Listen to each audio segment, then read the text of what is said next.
Let's get started. Let's see, are we still just missing? Oh, Mark is here. Great. Okay. We will officially begin then the meeting of the, pardon me, of the Newburyport Historical Commission for Thursday, the 8th of July, 2021, another virtual meeting. We'll start with a roll call of members, alphabetical order. We'll begin with Mr. Malcolm Carnwath. You with us, Malcolm? I think we saw you in the, it looks like you're muted on your end, Malcolm. So see if you can get yourself unmuted while you're doing that. Yeah. Oh, there you go. Thank you. Thanks. Yep. Mark Sendron. Present. Thank you, Mark.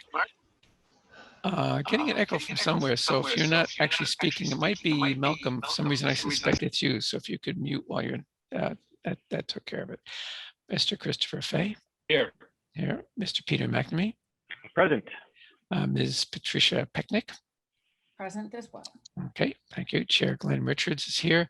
Absent is Mr. Joe Morgan, and Andy Port and Caitlin Sullivan from the planning office are here, and note taker Gretchen Joy. The commissioners will have our audio enabled, except when they're muted, as we were just discussing, for technical reasons. And if we have a public hearing and you wish to speak, the way that's arranged is you use the Zoom control to, quote, raise your hand. There's a control on the Zoom panel if you're in like a web browser or an iPad or something of that nature. If you're on the phone, you can use *9 to raise a hand and *6 to unmute. What happens is we'll unmute you on our end, but you need to also unmute you on your end, and then you'll be able to speak and we will be able to hear you and you can comment. That again during any public hearing. During the hearings that are on the agenda, of course, the presenters for the applicant will also be unmuted for their presentation. And just a reminder, commissioners, if you do make are the one making a motion or second, just mention your name so so we have that for the minutes. Okay, so having gone through that, let us begin. Let me just do one thing here. So I'm organized. The first item on the agenda is a hearing regarding a demolition delay application. This is 10 Sylvester Street. I hope I'm pronouncing this correctly. Douglas Duchesne, is that the correct pronunciation? Yes, sir, that is correct. Thank you. Okay, so you'll be, are you, I assume, speaking on behalf of the applicant? Yes, I am. Okay, I'll give you the floor in just a second. So just to kick this off, you'll see in Mr. Duchesne's presentation, it's an application that involves demolition of an auxiliary structure, namely a garage, and part of a primary structure, namely a residence, for the purpose of making an addition and renovation to that structure. So we have to make a finding tonight as to whether it's historically significant and whether or not it's considered for preservation. So we'll get to that after the presentation. So on that, Mr. Duchesne, I'll turn it over to you. As if you're in the meeting, you should be able to see your presentation slides on the screen. I can. Thank you very much, Mr. Chairman, members of the board. Good evening, Douglas Duchesne from Finneran and Nicholson, representing Jody and Stephen Peculian, the owners of the property at 10 Sylvester Street here in Newburyport. I'm hoping that Stephen and Jody are with us on the hearing. And if so, if we could unmute their microphones out would be appreciated. Before I begin my presentation, I first want to apologize to the board and to Caitlin for the issues we've been having in providing quality architectural drawings and being able to upload them into your system. I do apologize for those problems. And I do want to thank Caitlin for all of her patience and efforts in helping us to try and resolve those issues. And I do appreciate the board's time in hearing our presentation in light of our plan issues. With that, Mr. Chairman, if possible, Mr. Kulian would like to make a quick statement before I dive into this presentation, if that's acceptable to the commission. Yeah, that's fine. Go right ahead. I think he's unmuted on our, it looks a bit like he's unmuted. All right, can everybody hear me okay? We can hear you just fine. Great, thank you. Well, first, I want to thank you for allowing me and my wife Jody the opportunity to speak with you this evening. I'll keep my comments brief while attempting to give you some historical context about the house that you can use in your deliberations. My family's journey with this house began almost 60 years ago when my parents bought it from the Arata family. The Aratas were the original family who built the house in 1930. This is the house where I was born and raised. When I was young, it served as a meeting place for our extended family. Grandparents, aunts, uncles, cousins, and friends would gather here to celebrate one thing or another. It was a place where people came in moments of crisis, of grief, for support, or to sit at the kitchen table with my mom to help get help with their homework, or is just a place to come and relax by the pool on a hot summer day. I'm fortunate that I can still look around the property and understand the significance of things. The maybush, the limelight hydrangea, the carnations and the hedges that the Arata family planted, the arborvitaes around the yard that were given to my parents from my maternal grandparents, the rose bushes from my parents' beloved friends, Pat and Jerry Cody, and other sentimental plantings that mark special milestone events, the death of an uncle, in memory of a great uncle, the birth of a child, all things I intend to preserve. Inside the house are more memories for me.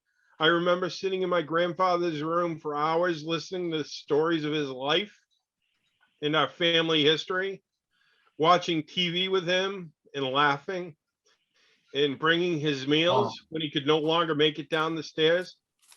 It is the house where I brought my youngest daughter home to when she was born, and where I had to tell both my children that my father, their grandfather, had passed away. I could go on about how sentimental and sacred this place is to me, and I think you would come to the conclusion, well, that this home is historically important to my family. It is only one small family story in the large arc of Newburyport's history, and therefore insignificant for the purposes of why we're here today. Excuse me. With regard to the structure itself, I think the pictures Douglas will share later will show there is nothing unique or noteworthy about the architecture. It is a Cape Cod style home that was built using materials common and readily available at the time. And there is no evidence that unique building methods were employed during its construct. What the pictures may not show is the house has gone through many updates through the years. The kitchen and main bathroom have been remodeled twice since my family owned the home. A bath was added on the first floor and remodeled. All the windows were replaced and the bedrooms and closets reconfigured. This is more a house from the 80s, 90s, and 2000s than the 1930s. We are seeking approval of the roof line change in order to modify the structure to meet the challenges we face in living in this multi-generational house today. The impetus for this submission is that we urgently need more bathrooms, closet and storage space, private meeting areas, and an updated kitchen. Well, I could theoretically sell this house and buy one that checks all these boxes. It is the emotional investment I have in it and in the neighborhood that won't let me. Many of the contractors I interviewed during this process said it would be much easier and more economical just to tear it down and start from scratch, which I fear will happen if I sell. I feel like the proposed changes in the plan submitted by Brian Libby will meet my family's needs, will address some of the structural concerns I have with this aging structure, make it more energy efficient, add elements of architectural interest that will enhance its curb appeal and allow it to play well in this neighborhood. Our hope is that once this house is finalized, it will remain viable for another 90 years and beyond. Thank you for allowing me to speak and for considering our application. I assure you that no one more than Jody and I are vested in doing the right thing with this property and in this neighborhood. Again, thank you for allowing me the opportunity to speak. Thank you, Stephen. Mr. Chairman, if I could, I'll move forward with the presentation. Yes, and I probably should If you have. could, if we could please move to the next slide. Yeah, and I should point out for the sake of time, a lot of the I have no objection to your comments, Mr. Peculin. That was appreciated. So a lot of the materials or the information has been we already have in the form of the letter from the architect and other things. We do try to review all these materials prior to the meeting. So and so for your sake as well, Attorney Duchesne, it's not, we don't necessarily have to go through everything that's in there again. So just so you're aware of that. All right, Mr. Chairman, I will move on along quickly.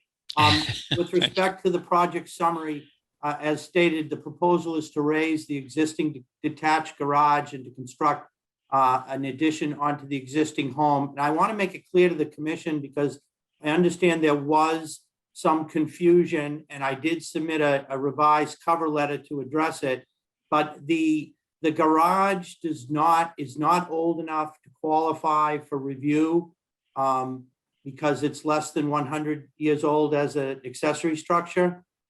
So other than letting you know we're raising the detached garage, it wasn't our intention to have you review the historical significance of that, as I don't believe it's triggered. However, the house does meet the age requirement for review. So we're technically here for your review with respect to the proposed changes to the house itself. Yeah, that's understood. That addition will include an attached garage, a third floor addition, a new farmer's porch on the front, and a pool house, which again, not necessarily a consideration for the commission, but we were trying to be complete in our application.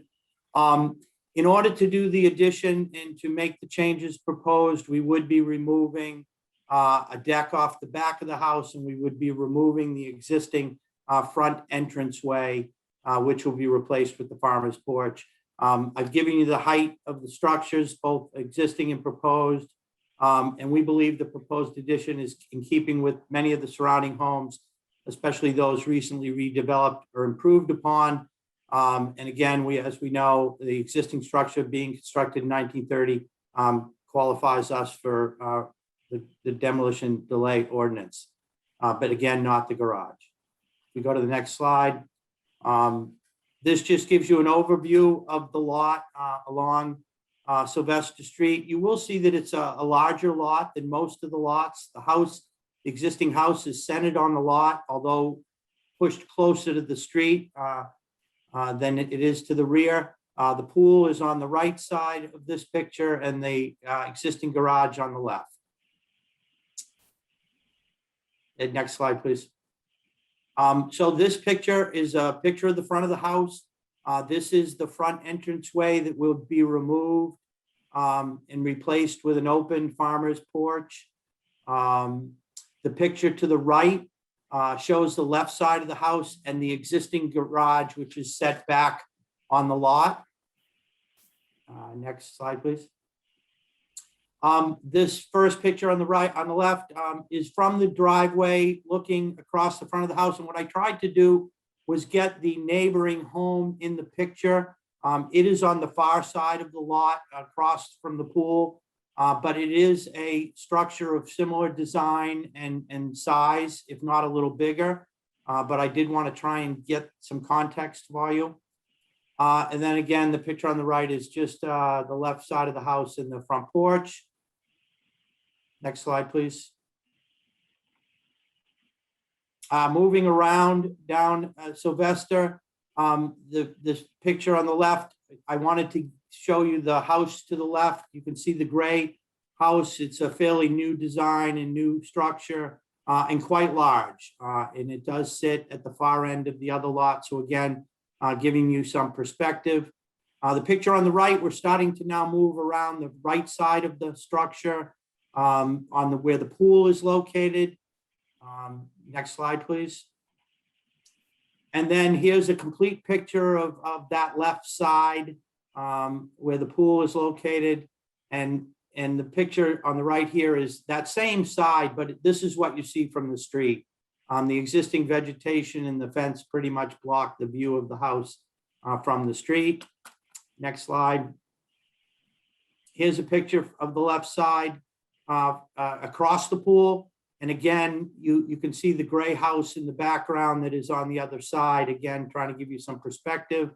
And lastly, a picture from the rear of the house. You know, my goal here was to provide you a visual representation of the house so that you can see what the architectural styling of the house is, and you know, be able to determine whether or not there is any historically significant character here in this house. As Stephen said, it was built in the 1930s using common materials and has only subsequently been updated and modified, you know, over the years. So what these pictures represent is pretty much the original styling of the house and as it remains today. Next slide, please. Mr. Chairman, I will just skip through these. As you said, the board has these, but what we did here was try and provide you a height of the existing building and what it looks like in elevation. The next slide is the proposed structure, and we had our architect put the heights on here, and this is where we ran into the problem with being able to see them. But if we could just skip through these, again, given the fact that the chairman has said that you have these, I'll just skip through. If we could just go down to the next slide that has the writing on it, I'll wrap up. We did do some historical research on the home to see if we could find any information regarding the property. We conducted a research through the Massachusetts Cultural Resources System and the MACRIS map system. However, no results were found. There was nothing significant provided by those searches. We did do a review of the Sanborn maps as well. However, it was determined that the latest map applicable was dated on 1914. And as we know, the house was constructed thereafter in 1930. We did look through the Essex National Heritage website. However, again, nothing of historical significance or information with respect to this property was found.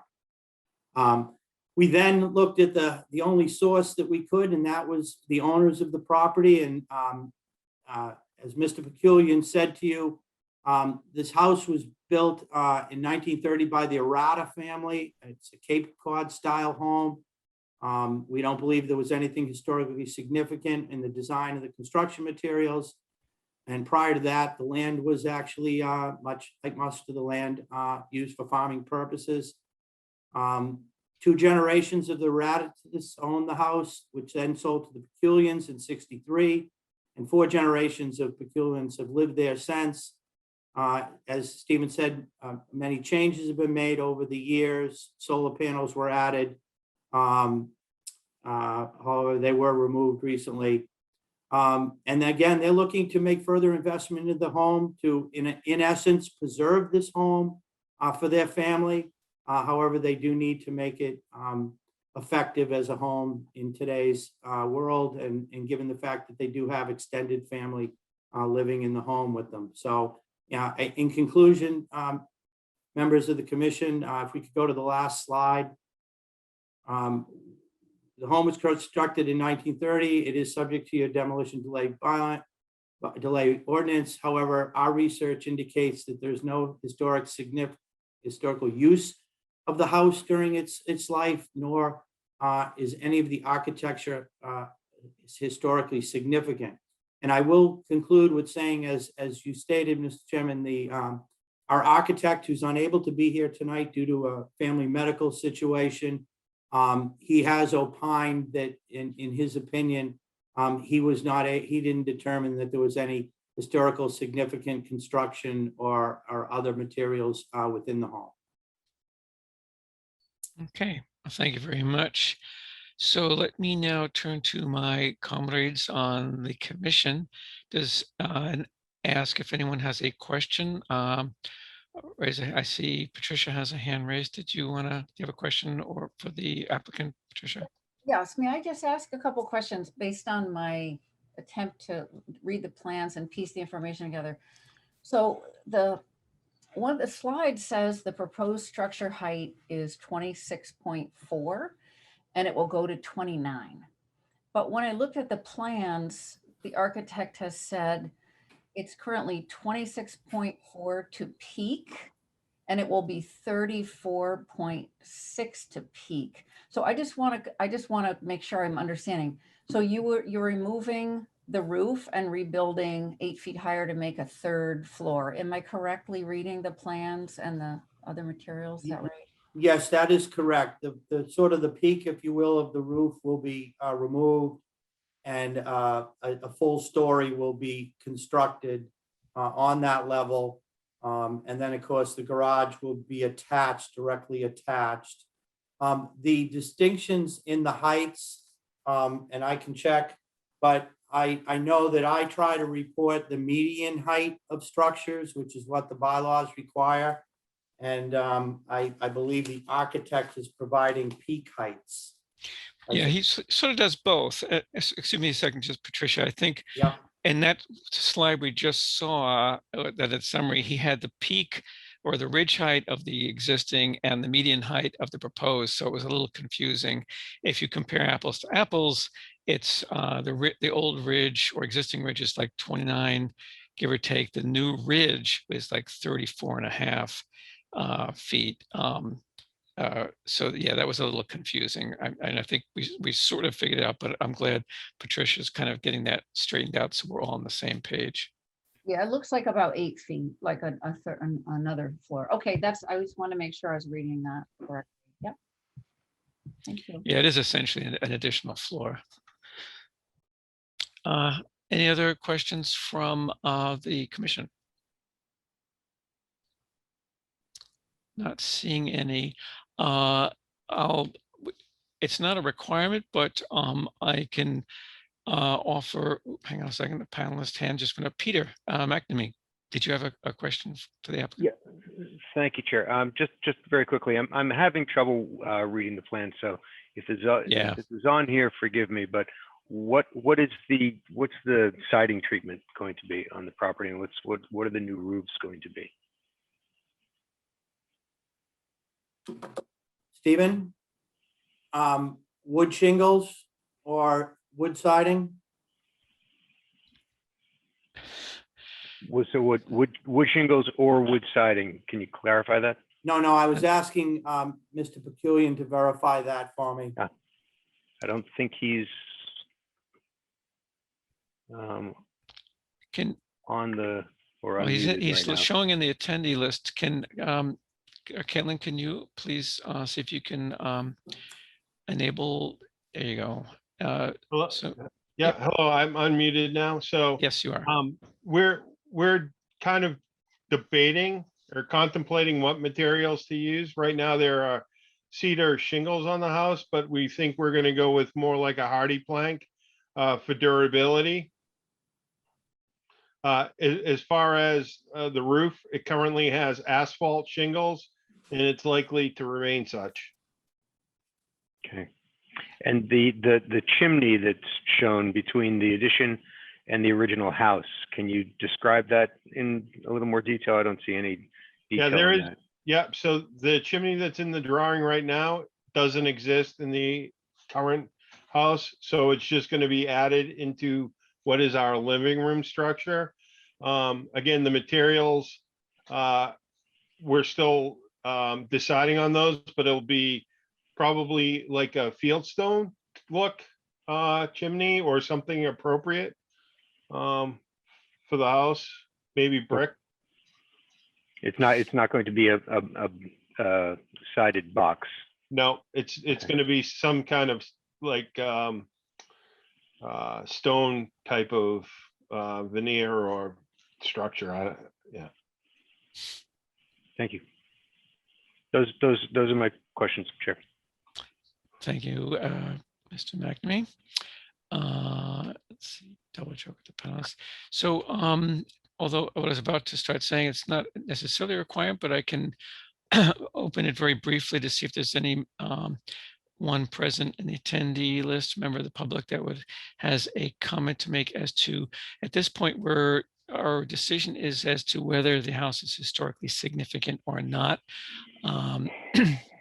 So I'll open a brief public comment period.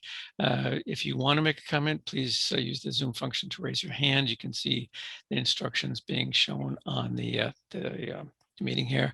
Again, if it's the phone, that's star 9 to raise a hand and star 6 to unmute. So we'll just give a moment, and I'm not sure there'll be any public comment, but I just wanted to provide that opportunity. So we'll just allow a few seconds to see if anyone wants to raise a hand. And if not, we'll carry on.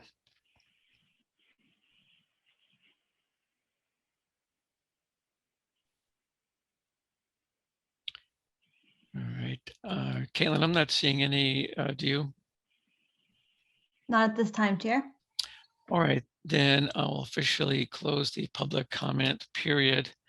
And the board will deliberate on this and then have a motion as to whether or not it's historically significant. And just to clarify the procedure here, it's a little bit, well, we've wrestled with this, but basically there were kind of two decisions. One is it historically significant? If it's not, if we deem it to not be historically significant, that's the end of the proceeding and you're go on your merry way. If it is historically significant, there's a further decision as to whether or not it's to be considered for preservation. If it's, because it might be historically significant, but not considered for preservation, in which case you also go on your merry way.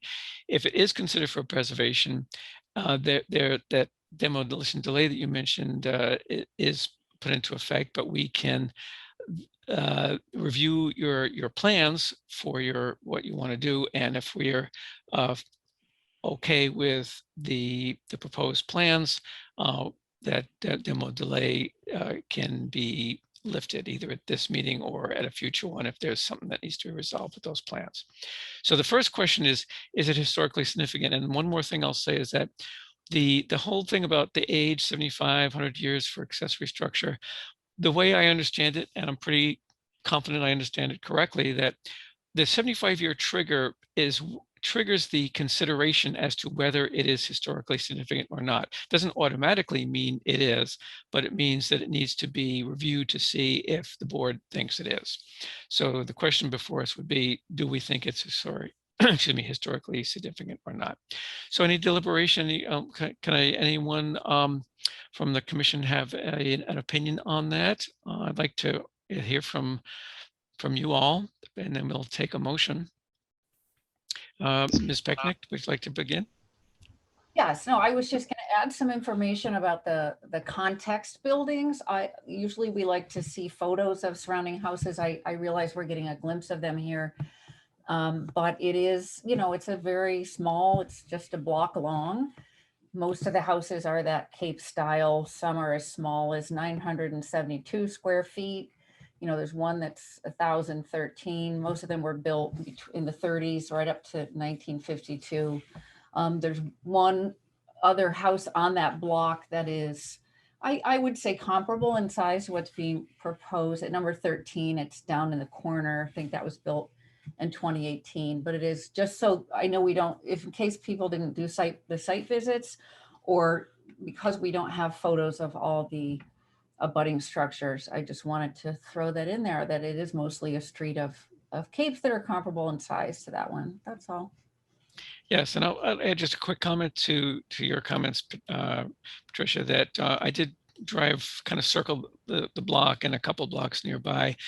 And probably somewhere between a half to 2/3 of the houses are kind of comparable in size to what's existing. A lot of kind of small-ish capes and fairly, modest houses. There are a couple of new houses which are considerably larger, as they tend to be, and a couple look like they have been renovated and modernized and added to over the years, mostly probably within the past 10 to 20 years, and are now built to be comparable in size to what's being proposed here. So on Sylvester Street, it would stand out a little bit size-wise because it is such a small street, but overall in the neighborhood, I came to the conclusion that the comment made by the architect that it's not terribly out of place, so to speak. I'm referring now to the proposed construction. Wouldn't be wildly out of place. Anyone else on the board like to make a comment? Yeah, I would. Go ahead, Malcolm. I think this house is not historically significant, and I think we should wish these people good luck and go forward. Okay. Thank you, Malcolm. Mr. Fay or Mark Cendrone, Peter, we heard from Peter a little bit. Anyone else have an opinion? Yeah, I'm just cruising around the neighborhood here on Google Maps, and it's which is a nice way to do it. But I think I tend to agree with Malcolm on this one. It's kind of I think it will definitely be the largest building in the neighborhood besides the hospital, but I don't know. It's tough. I would hate to see this whole neighborhood become just demolished because there's some nice little houses here, but I understand the applicant's history here, and they're committed to the neighborhood at the same time. So, yeah, I will tend to agree with Malcolm on this one. Yeah, and I don't know what the multi-generational part of Mr. Peculin's situation is, but I can, if it's anything like the one I experienced here in my own home, where we had my wife's parents, and now I've got my adult kids here, I totally understand the whole multi-generational thing, which is becoming more and more common. So, I definitely get that. I would tend to agree also. Okay, that sounded like Mr. Cendrone. Yeah, Mark Cendrone, I don't think this is historically significant. All right, well, why don't we, the chair. Can I just say one thing? Yeah, sure. Sorry. I just, not apropos of this, but apropos of sort of a larger thing. There are definitely going to be some historically significant homes in this neighborhood. Mm-hmm. I'm not sure this is one of them. Mm-hmm. But we've talked about this a little bit before. We can't just sort of dismiss the neighborhood because it's Cape houses that were built in the 20s and the 30s either. So while I restate my position, I do want to just maybe put that on the record that as I'm looking around this neighborhood, there's a lot of, yeah, I think there's more significance here than we might imagine. So yeah, thank you for saying that, Chris. I couldn't agree with you more. It's very important. I mean, part of our mission, of course, on this board is to preserve the streetscape in its scale and massing. And there's some just really, really charming, lovely, smaller houses on that street. So I agree with what Chris said, and I wouldn't want to make it come across as if, oh, it's a Cape, so whatever. No, it's obviously, was part of this streetscape. And I was very happy to hear from the property owner, and appreciate that he took the time to come and speak to us, and his phrase about allowing it to play well in the neighborhood. I think that's really important. Okay, I see Mr. McNamee has raised a hand. Did you have a comment, Peter? Yeah, to throw my hat in with all the previous comments, I'm also in favor of the work that's proposed here. I could wish, along the same lines as what Commissioner Pecknick was just saying, and what Chris Fay was saying with regards to the streetscape, I could wish that the presentation were more complete, that the drawings were more readable, that there were photos of the streetscape. You know, like Chris, I'm cruising the neighborhood on Google right now, which is helpful, but it is an incomplete application from that respect. So we can fill in the gap regarding the streetscape by using Google. We can't really fill in the gap on the drawings, which are, I don't know if it's just my computer rendering or whatnot, or if there's something very, very sketchy about those sketches. You know, there's very little information on them, and it seems very vague. So my only point of discomfort here is approving a project that we can't really fully picture right now. Okay, a couple comments I'll make on that. First, to the neighborhood, as I mentioned that cruise, I think one of the graces here is the large size of the lot. But putting that whole thing aside, I want to talk to the two things. One, as far as the renderings, Peter, you're quite correct. It's not just you or your computer or your monitor. The nature of the original sketches, I suspect, and also the way they were scanned and so on, that we're still a little bit in a learning curve of the kind of online submissions where the applicants load up their scans and electronic documents. There's a little bit of that involved, and judging from the fact that the plans don't have all the materials called out, as you yourself pointed out, we don't have call outs on exactly what type of windows, what type of cladding for the walls, etc. The applicant themselves seemed a little unsure of some of those details. So it sounds like it's a bit of a work in progress, right?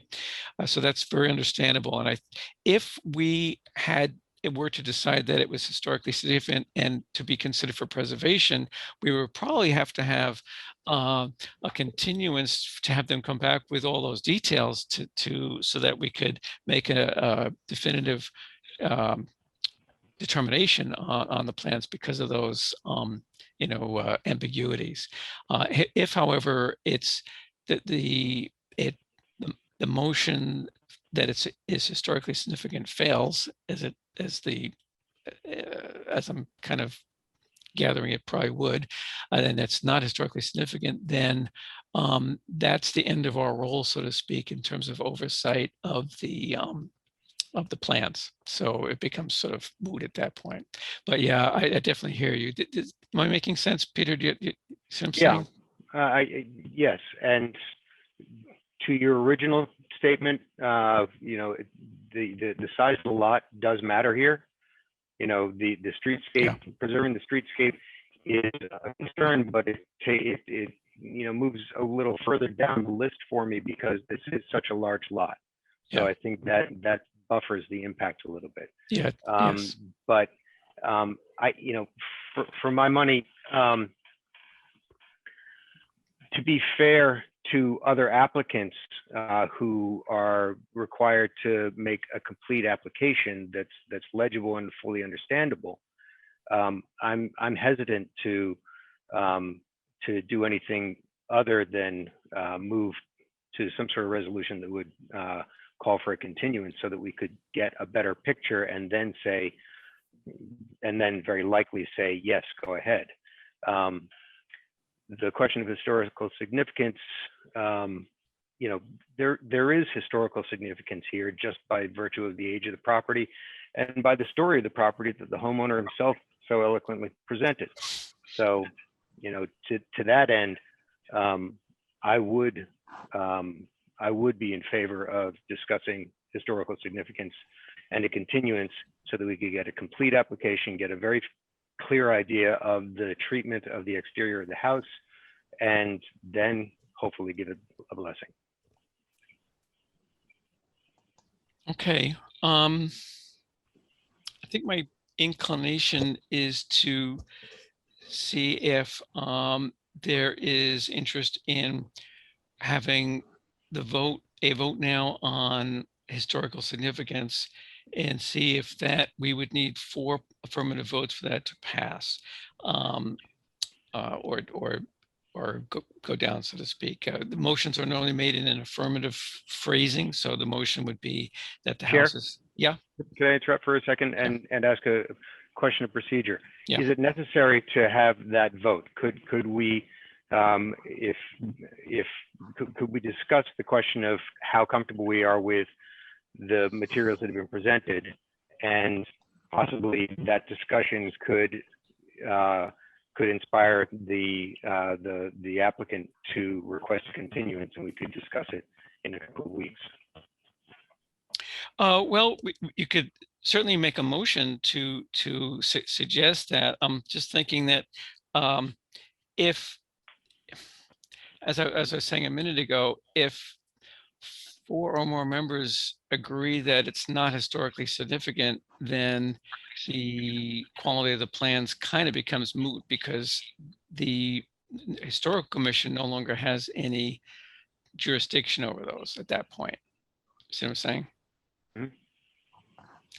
So, so I'm trying to think which is the cart and which is the horse as far as which we do first. My thought was, if we go ahead and well, we could do a straw poll. So I guess I'd be curious to just hear what the rest of the commission thinks along these lines. Yeah, we could do that. Do sort of not an official vote, but we could do a straw poll. Does anyone on the board here, I see Mark and Tricia both have hands raised? Why don't we start with Mark? I think I saw your hand first, Mr. Sandrone. It's all a matter of context here. Obviously, we certainly would like to know what ultimately happens to the house, and the applicant's attempt to show what it may be are clearly incomplete. But I think at this point, given what we have, I find it very hard to think that this has huge historical significance. And by knowing what is going to be used for adornment on the house, I don't think has a great deal of significance at this point. Just my feeling. Yep. Okay. Thank you, Mark. And Patricia Peckner? I do agree with Mr.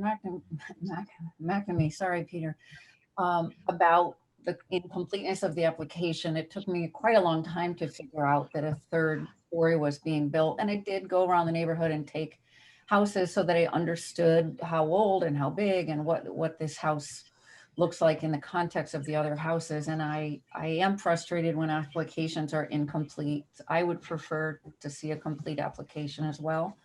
But I'm also willing to vote on historical significance if that's what the commission prefers to do tonight. Okay. Thank you, Patricia. Mr. Fay or Mr. Carnwath, any opinion on this particular deliberation matter here? I think it's, go ahead. Sorry, Chris. No, go ahead, Malcolm. I think we're gonna have a lot of different cases around town in historic neighborhoods. We're going to be looking at Greek revival houses and Gothic revivals and Federals and Colonials and Georgians. And I think this house doesn't have any historical value. And I don't think we should, inhibit these people in any way from going about their plans. I think they're going to do it in such a way with the zoning department, the building department. And I don't think getting into whatever they do has any bearing on our commission. And I think we ought to let them go. Mm-hmm. Okay. And I would just add one thing. I've been thinking about this. In some ways, the ordinance seems a little awkward in that way, in that if it's not historically significant, then we no longer consider the plans. But when you think about it, it sort of makes sense in that if you're dealing with a structure that is deemed to not be, quote, historically significant, because it, George Washington didn't sleep there, and nor did either because of, if historical events context or some unique aspect of the architecture, then then as far as the role of the historic commission, that we don't really have a role. On the other hand, if it's a house that we deem it must be considered for preservation, then it's appropriate that the historical commission does play a role in reviewing plans in greater detail, looks at things like window treatments, cladding, roofing, etc. So it sort of makes sense in that way. At least that's how I tend to look at it. Ms. Pecknick, Patricia, I noticed your hand is still up. Was that an accident, or did you want to say something else? It was an accident, sorry. Oh, okay. Well, we've heard from just about everyone.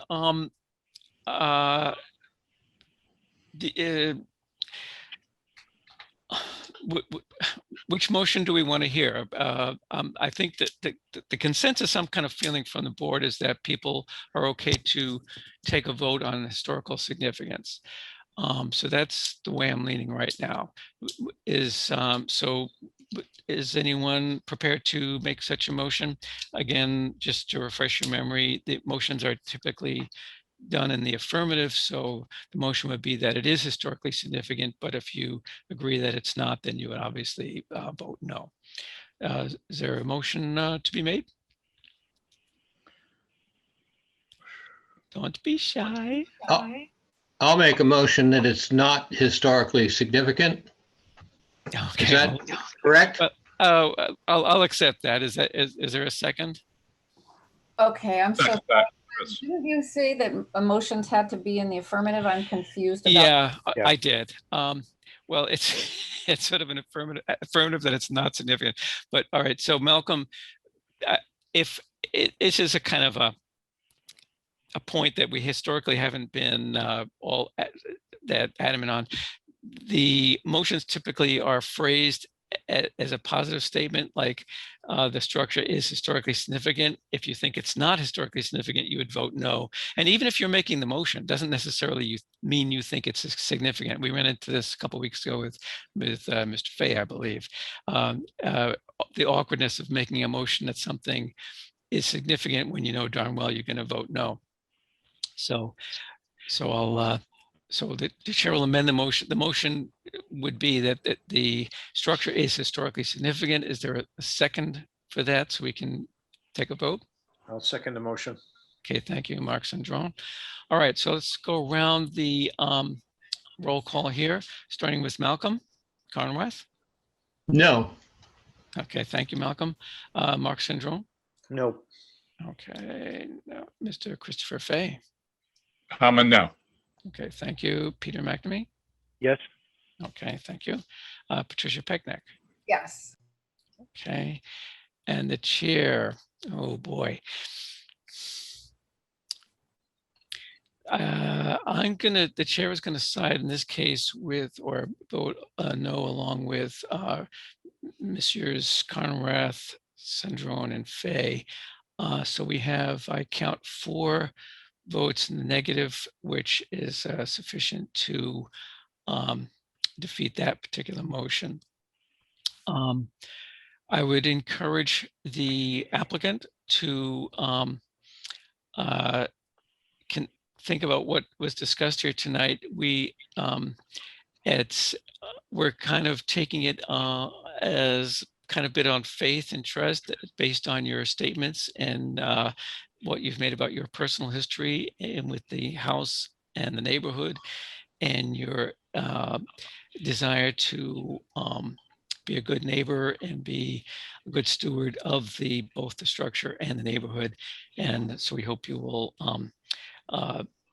live up to those anticipated and expectations, and if I think and execute a plan that will result in an attractive residence for you and your family. Any other comments from anyone before we close this item? Not seeing any. Okay, so Mr. Deshane and Mr. And Mrs. Peculin, you do not have to go under a demolition delay. You will the planning board will be notified that, and the building commissioner will be notified that if and when you're ready to actually proceed, you will be permitted to do the demo of the garage and the partial demo of the house, so you can do your addition. Okay. Thank you very much. Chairman, thank you very much. And members of the board, thank you. Caitlin, thank you. Yes, thank you. Thank you all. And one last comment, not about this particular, but as a general comment, Peter, I do take your concerns very seriously, and Patricia had similar ones. I actually had similar ones myself about both the legibility and completeness of drawings and so forth. We are continuing to work with the planning board, Caitlin and Diane, who kind of work with applicants. We will continue to work on that so that we get to the point where we no longer have to be scratching our heads over, like, what did they mean? What does this mean? Is something missing, and so on. And I should further note that I think there's even changes to the ordinance language to the effect that if a application is incomplete, the clock does not start on our, when we need to make a decision until it is complete. So that will mean that we won't be under time pressure. It'll be the applicant. So I see both of you have hands raised. Patricia, I think I saw yours first. Did you want to say something? Yes, I'm just encouraging everyone to do site visits as often as you can on any of these applications. It's one thing to look at Right. photos that an applicant has submitted. It's quite a different thing to walk on foot down the street and look at the other houses of a similar style and a similar age. And I think it's really important to do it. Applicants, of course, are supposed to submit photos. That's a requirement, but please see for yourself, as often as you can, as many times as you can. Go back more than once. And that's my recommendation and my request. Thank you. Yeah. Yes, I agree completely, Patricia. Peter, did you have a comment also? Chair, just to, I appreciate your comments, and I agree with them. And just to be clear on this, absent, if these drawings had been completed, this application had been more understandable, and I recognize it's they presented what they had, and maybe there were technical issues. Then there's no question in my mind either that it would have gotten my blessing, certainly, just to move forward, because I think what they're doing is terrific. I think I'm completely behind a multi-generational setting, improving the streetscape, et cetera, et cetera. But I do think it's not fair to other applications in the future if we allow this sort of a presentation and move forward with it. So in the best of all possible worlds, I would have liked to have seen this come back a couple of weeks later, more understandable, so that at that point we could all reach that consensus of, okay, this is a good thing these people are doing. Let's go ahead and give it. That's fair to all the applicants. So I would just encourage, maybe this is a point that the commission needs to take up to discuss. How do we ensure that applications are in fact ready for consideration, which you began to address there. So thank you. Yeah, and I think both Diane and Caitlin are kind of, and Jennifer as well are very much on that particular case, Peter. Ms. Pecknick, I see your hand. I just want to agree with Peter. I think that if this had been a house from 1760 and there was no demo plan and the cover materials didn't mention removing the roof and raising it 8 feet, right, people would react very differently. So I just want to treat people fairly and make sure that we have all the information we need, no matter how old the house is, no matter if it needs to be painted or not, right? Yeah, that point is well taken from both you folks, and I've made a note of that, and I concur. Sorry about that telephone ringing in the background. Okay, so we move to the next item on our agenda, This is the review of the preservation restriction for 64 Purchase Street. This is the, I believe it's the People's United Methodist Church. Some of you, particularly, well, Joe Morgan isn't here tonight, but I know this started out, they came to us to help them with a preservation. Well, let me back up a minute. They meaning the church, was seeking Community Preservation Act funding to help them preserve their steeple and possibly weather vane, but certain aspects of their structure. The way that works, I may have explained this before, but if a organization or structure is getting CPA funds, there needs to be a public benefit. And the public benefit in a case like this is that the public gets a preservation restriction on the edifice so that it will be preserved in perpetuity for the enjoyment of the public, which may sound a little bit of a stretch, but do recall this is almost right on the rail trail, so it's not quite as invisible as one might think, tucked away in the south end there. So anyway, that is the public benefit. So they agreed to be the grantor of a preservation restriction that the Historical Commission would hold. And I would mention that and you see it in the correspondence part of the agenda, the Massachusetts Historical Commission has taken a look at it and given it their pre-signature approval. So that means if we look it over and and the city grants its signs off on it, then it can go back to the Mass Historical Commission with us knowing pretty much what its fate will be there. So having given that preamble, I believe Ms. Nikitish is going to talk to this. Is that correct? Yes, thank you, Mr. Chairman. Can you hear me? We can hear you fine. Thank you. Okay, good. I don't want to repeat anything and I will be as brief as possible. But just on the timeline, the church was awarded a CPA grant of $7,500, the partial amount for what they needed to restore their steeple in July 2017. So what happened with the church, as happens often with CPA grantees, is they, large or small, they don't understand how to go about getting a preservation and getting written and approved. So the church is still waiting to receive $7,500 of their grant. And it's a small church. They have done the steeple restoration, and because this was, this is a problem for them in the spring of 2020, the Newburyport Preservation Trust offered to help them primarily by funding the hiring of a consultant, Eric Dray, who is a specialist, preservation specialist, and among his specialties is preparing preservation restrictions, which meet Massachusetts state law. So we first presented this to a draft preservation restriction to the NHC in September of 2020. You agreed to hold it after we made after requesting some amendments, which Mr. Dray made.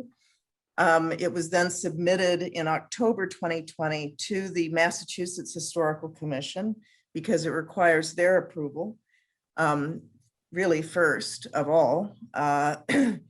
And their first comments from the October submission were some requests for changes more as to legal form, but the big one was that they said all of the baseline photographs had to be retaken, both without foliage and without snow on the ground.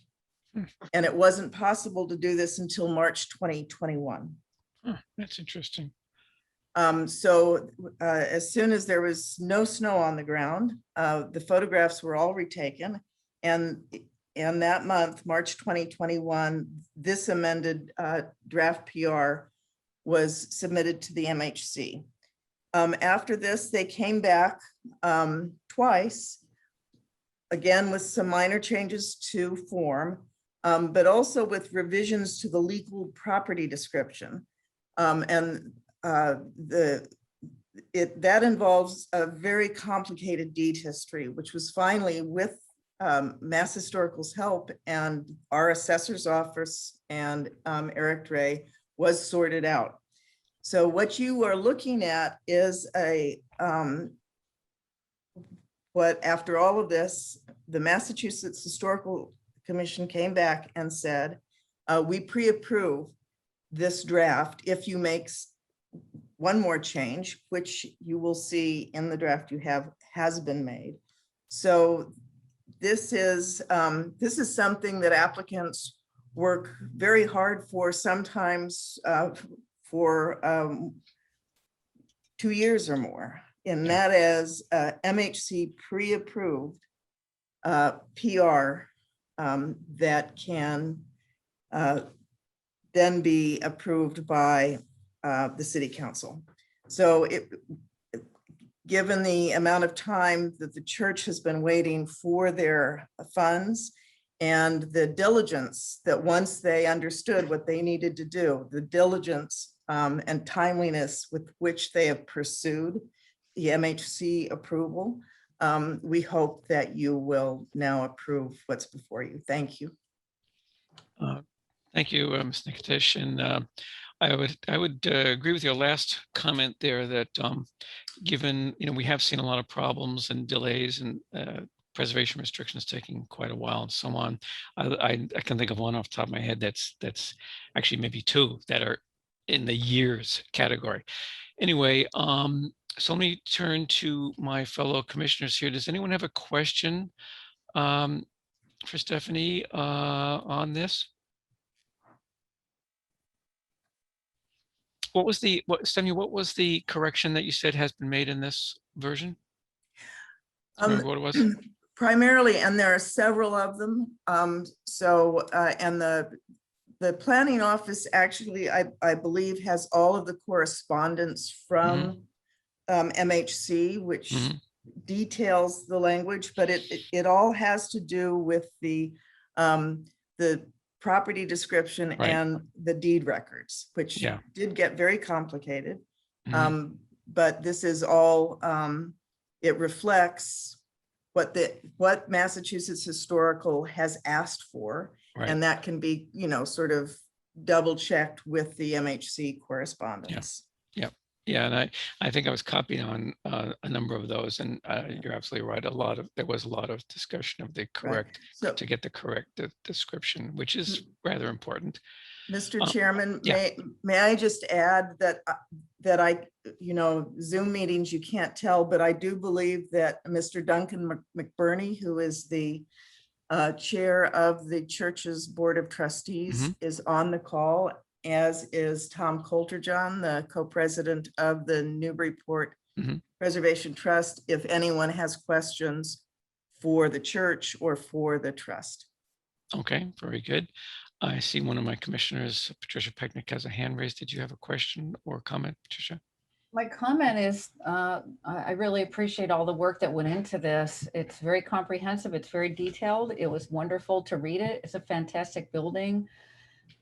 So thanks to everyone. And I'll just quote my colleague Malcolm from the prior meeting and say, let's give these people what they want. Thank you, Patricia. Caitlin, could you go to page 3? Okay, and scroll down just a little bit more. I found what you can kind of call a typo. Let's see. Right here, yeah. Okay, on the paragraph number 1, purpose, go down, let's see, 1, 2, 3, 4, 5, 6. Let's go down to about the 6th line where it begins, characteristics that contribute. It says characteristics that contribute to the architectural and historical integrity of the property, include, comma, but are not limited to. I think the word including is spurious. Could that be correct?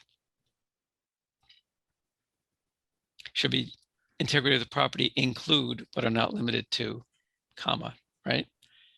I mean, Mr. Chairman, I would agree that that is probably a typographical Yeah. error. I felt so confident that it was, and it doesn't change the intent that I didn't bother, firing off emails to Mr. Steinitz, so the commissioner in Massachusetts, but I will let them, well, we can kind of give them the heads up. There's that one change. That was the only thing I saw. I thought it was well written. I think, but you and Mr. Dre and everything. I echo Ms. Pecknick's comments. You guys spent a lot of time and effort on this, and it shows. It looks like it's well written, and I didn't see anything that I could find that in any way contradicted or went against the understanding that we had when we first started talking about this. When Mr. McBurney, I remember we were meeting in the city council chambers back then. I remember that meeting well, and so I don't see any problem with it. We should take a vote on this. I hope that my fellow commissioners have had a chance to review it. We should have a motion that the Newburyport Historical Commission has reviewed this draft and sends it forward to the mayor and council for approval. Is there such a motion? I will make that motion, yes. Okay, thank you, Patricia. Is there a second? I'll second it. This is Peter. Okay, thank you, Peter. So let me go around the horn just 1 second here. Okay, Malcolm Conworth, your vote on that? Yes. Okay, thank you. Mark Syndrome, Yes. thank you. Christopher Fay, Yes. thank you. Peter McNamee, Yes. thank you. Patricia Pecknick, Yes. and the chair is also a yes. So we are unanimous in that. So, Mr. McBurney, Duncan, I remember your presentation well, and I wish you the best. I know, you guys are working really hard to do the best you can over there.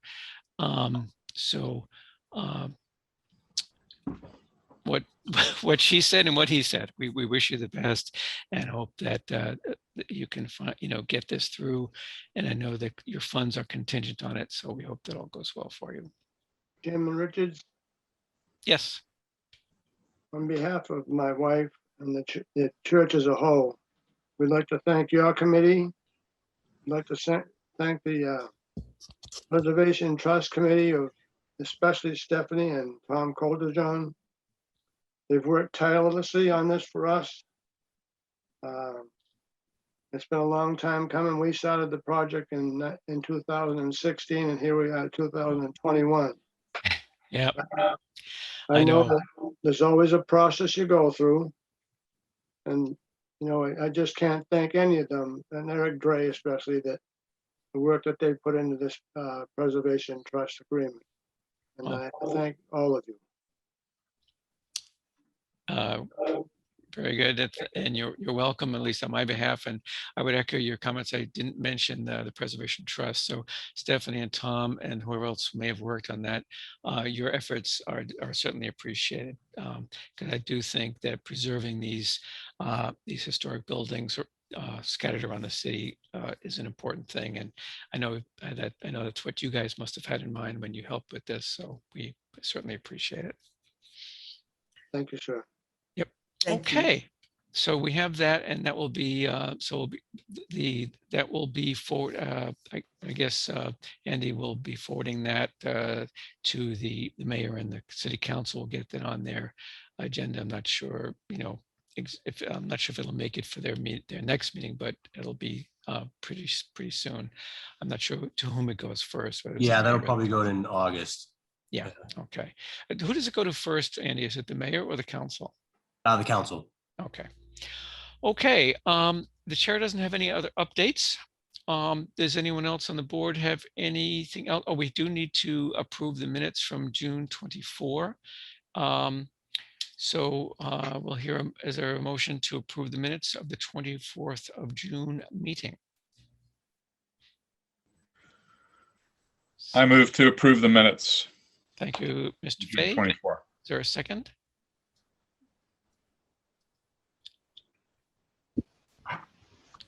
Is there a second?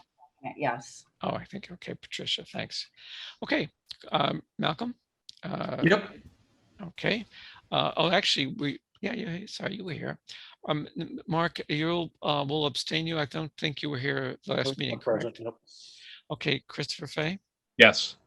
Okay, Mr. McNamee? Yes. Okay, Patricia Picnic? Yes. Okay, and the chair is okay too. Okay, so we'll approve those minutes. Thank you, Gretchen. The update, chair doesn't have any other updates. Does anyone else have anything to add? If not, someone is at liberty to move to adjourn. Motion to adjourn. That sounds like Mr. Syndrome. Mark Sendron. Okay, thank you, Mark. Is that seconded? I'll second that. It's Peter. Okay, thank you, Peter. Hang on a second here.